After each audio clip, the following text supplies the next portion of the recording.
What's happening, folks? Back with another reaction, and we are back to begin a new deep dive. And given the ubiquity and legendary status of the Beatles, I suppose this deep dive was inevitable.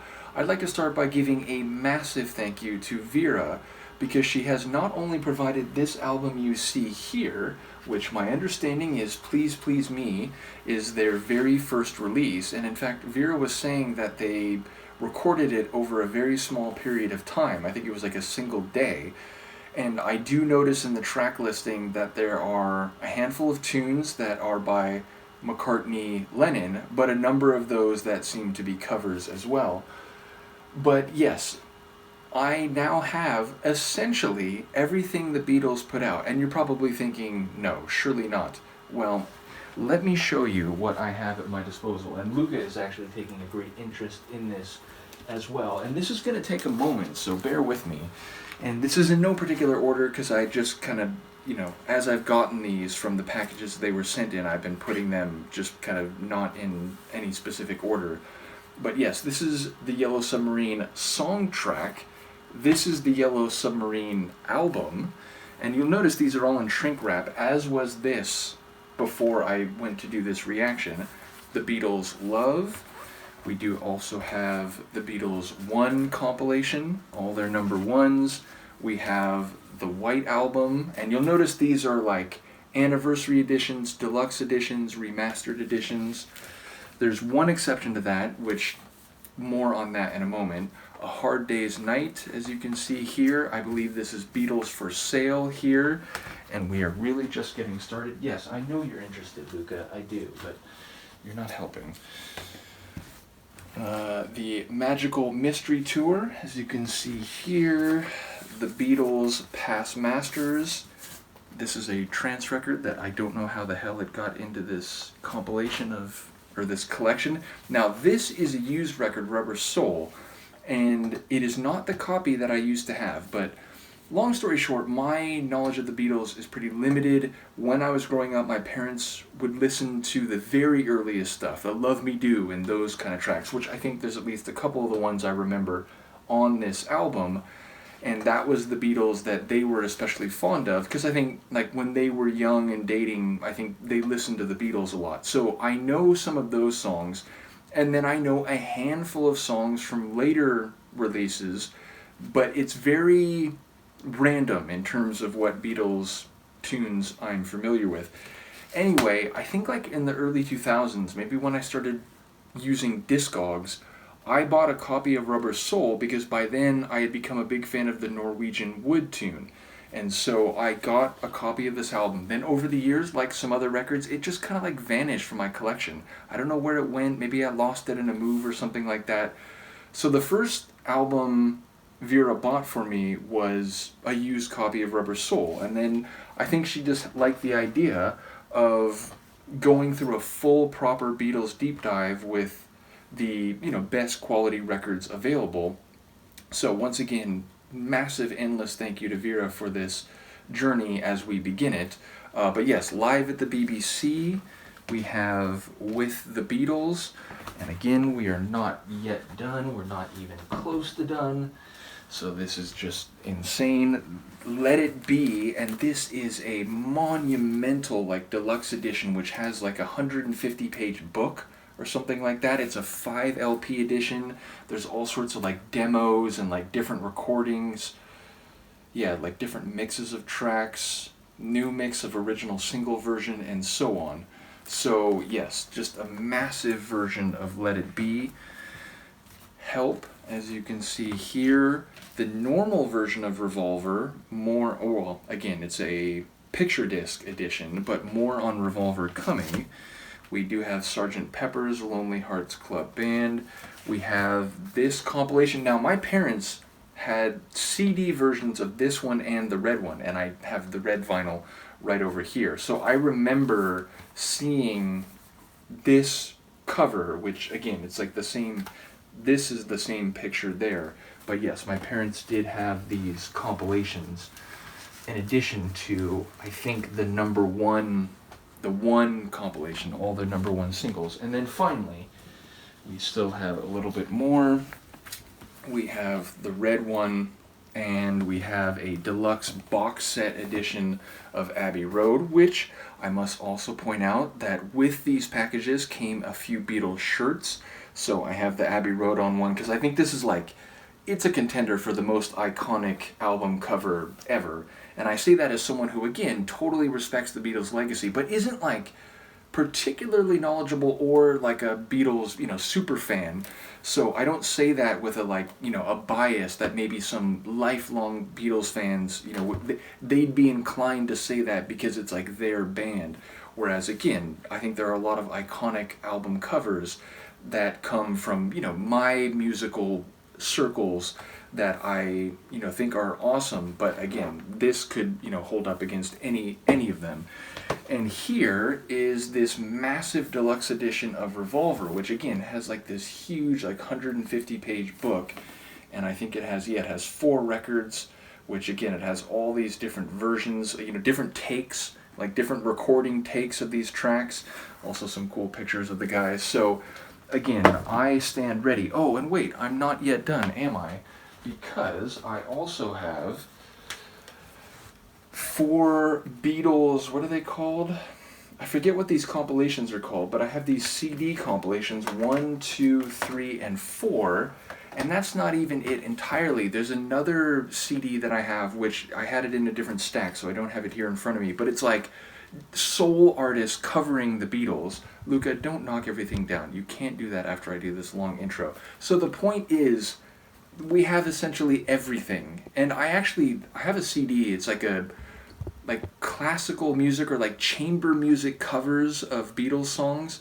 That's something I've had in my own collection forever. So that would be for more down the road once we go through the proper journey. But as you can see, there is no limit for what we have to go through from the Beatles. So once more, massive thank you to Vera. Oh, and I mentioned, I have this shirt on. There's also a Sgt. Pepper shirt I have, a Rubber Soul shirt I have, and I forget what the 4th one is. So yeah, like I now have one of the most amazing Beatles collections ever. I went from having 1 record, Rubber Soul, back in the day, to having no Beatles records, to now having essentially every Beatles record. So that's how it goes. In any case, the first track on Please Please Me, which is it 1963? I'm trying to remember the year. I think that's right. Let me know if I'm wrong. But it's I Saw Her Standing There, and this is a McCartney-Lennon song. So I'm aware they are one of the most famous songwriting duos in history. And again, like this is not really an argument or a discussion I've been involved in, but I know there's a lot of people who see a rivalry between the Beatles and the Stones. I think they're both great, but in both cases, I have a limited knowledge. Vera did also send some Rolling Stones CDs. So if there's any of you out there who take a like why not both approach, like I do with a lot of those things, we will be doing a Rolling Stones deep dive as well. But I'm not going to start them on the same day.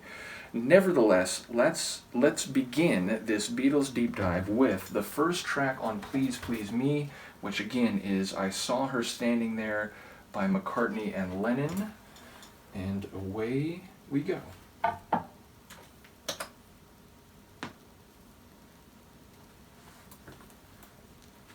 1, 2, 3, 4.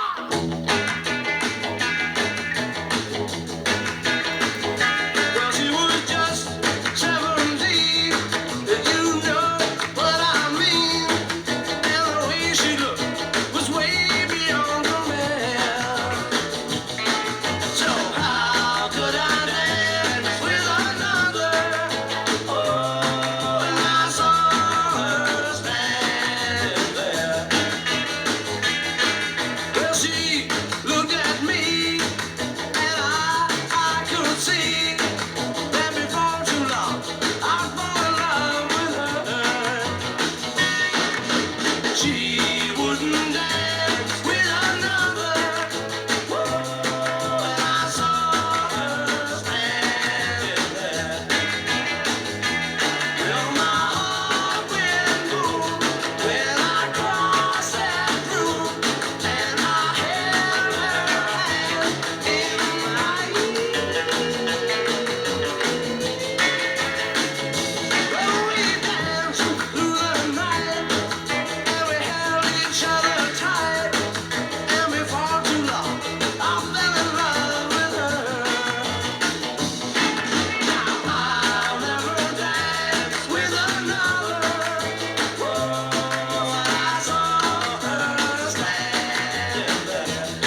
That's a great opener. One, you might be able to suspect, given my response at a couple moments, I have heard that one before, and that is one that surely goes back to when I was a single-digit kid and my parents would listen to the early Beatles. But there were a couple moments that I didn't remember. That part where the vocals got a bit higher and then went even higher, I didn't remember that. Secondarily, when I'm thinking of the early Beatles, which again, it's a very, hit or miss, meaning like I don't remember all of the early songs, and the ones I do remember, there's sort of these long ago memories, and it'll be great to, number one, maybe get that nostalgic feeling with a few of them, but number two, hear them like properly as an adult. But when I think of them, I think of something like Love Me Do, which is maybe one that I know the best from this early period. And that has kind of like this happier sound to it. This, I mean, it's energetic, it's bright, it's not dark and heavy, but it's got a bit more of like an attitude than maybe I was thinking about their early material. Secondly, and this is essentially a question I'm posing to the folks who know them very well and know their history and their catalog, I'm aware that they are, I guess, the most famous example of Mersey beat, but is their sound something that grew out of a pre-existing Mersey beat, or were they one of the like pioneers that now are seen as like shaping it in its very essence from the beginning? And then secondarily, is the early stuff what you would call Mersey beat, and then as they got, more psychedelic or more experimental as their releases went on, as their later albums came out, that they moved away from Mersey beat and into like other stylings? So yeah, these are questions that I have, and obviously, I'll get a sense of that as I go along, and I'm sure people will bring great information, which, even bands that I know from my earliest days, and I was very much buying the music, which again, I was born in 1980, some of my first interests were like new wave synth pop groups, Depeche Mode being the best example. So the point here is that like with Depeche Mode, I listened to them my whole life. And even when I got into punk rock and techno in the 90s, I still was like, yeah, I'm a Depeche Mode fan. And, I kept buying their albums. And so I thought I knew a lot about Depeche Mode. And then you start doing reactions and you realize that people out there, they knew way more than I ever knew about what was essentially my favorite band from childhood. So when it comes to a band like this, where, they're massive and, people have studied them, and where I was much more of a like, yeah, they're cool, I respect their legacy, but I never really did that deep dive myself. I imagine, there's going to be a lot of information I had no clue about coming my way. So anyway, this is the Beatles deep dive beginning, the origin, and I'm looking forward to all this. Once again, massive thank you to Vera, and I want to give a shout out to Eduardo. I remember there were some people in the ABBA deep dive were saying, loving your ABBA journey, you're obviously enjoying ABBA's music, there's other legendary groups that we'd love to see you go through, and there were a few people in that deep dive who kept saying, hey, it'd be great if you could go through the Beatles. Well, it's been a couple years, but we are finally there. Let me know what you think, and I will see you next time. Peace.